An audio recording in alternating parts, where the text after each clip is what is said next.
Everyone was very somber when the Zamboni surfaced.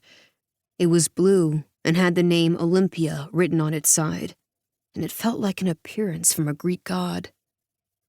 I went back to the machine and put another quarter and a dime in the slot and got another bag of Fritos, making sure I still had a dime left to try calling my dad collect again.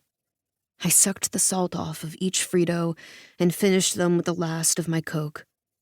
There was a table covered with lost and found items, and I went to see if any of them might be nesters, but they all smelled pretty bad, so I didn't spend too much time looking for name tags.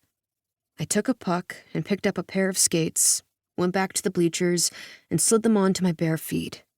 There were a lot of socks on the table, but there was no way I was going to touch them. I laced the skates as tightly as I could, took the yellow terry cloth tea cozies off the blades, and stepped onto the ice. I knew this was stupid. If I broke my leg, no one would find me. These were hockey skates, which were almost impossible to skate in. I bent my knees and leaned forward and started by marching the way Nestor had shown me.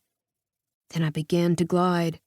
I skated all the way around the rink, sticking pretty closely to the wall. My ankles ached. I skated to the exact center and stood there for a few minutes, looking over to where I would normally be sitting top row center.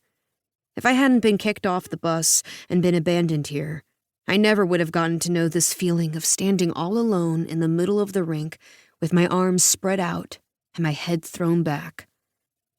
That's how life always was. Something good could happen. I skated cautiously back to the rink door and stepped onto solid ground. I returned the skates to the table and tried calling collect one more time, but my dad wasn't home. He was probably frantically trying to figure out what to do, or maybe even driving up to get me. The bus I should have stayed on was already there, the kids on it already lying on their own beds, watching their own TVs. Nadim Adam had already boarded his flight to Istanbul. I went down to the lake because the lifeguards kept flavored ices that came in long plastic tubes in a big styrofoam cooler in the boathouse. But the cooler was empty. I would have killed for one of those ices. I went back to the hill where I had left my bags and sat down next to them. I had to decide what to do. I could wait to see if my father came to get me. The rule if you were lost was stay put. But if he thought my mother was coming, he wouldn't know anything was wrong. I could hitchhike to the Red Lion Inn, or all the way to New York. I had never hitchhiked before, and I knew it was dangerous. I would have to leave my duffel bags because there was no way I could carry them. I had to make a decision before it got dark. I lay back on the grassy hill and closed my eyes.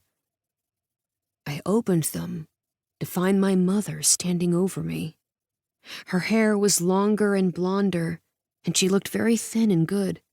Her legs were tanned, and her top was see-through, of course. "Come on," she said. "Get in the truck.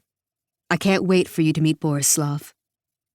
I didn't know which was more horrifying, the word truck or the word Borislav. "Do you want to see my bunk in the main stage theater?" I asked. "In the lake?" My mother inexplicably loved lakes. As soon as I said it, I regretted it, because my mother was probably going to attempt to skinny dip. "Actually, I just remembered we're not allowed in the lake," I said. "We really have to get on the road," she said.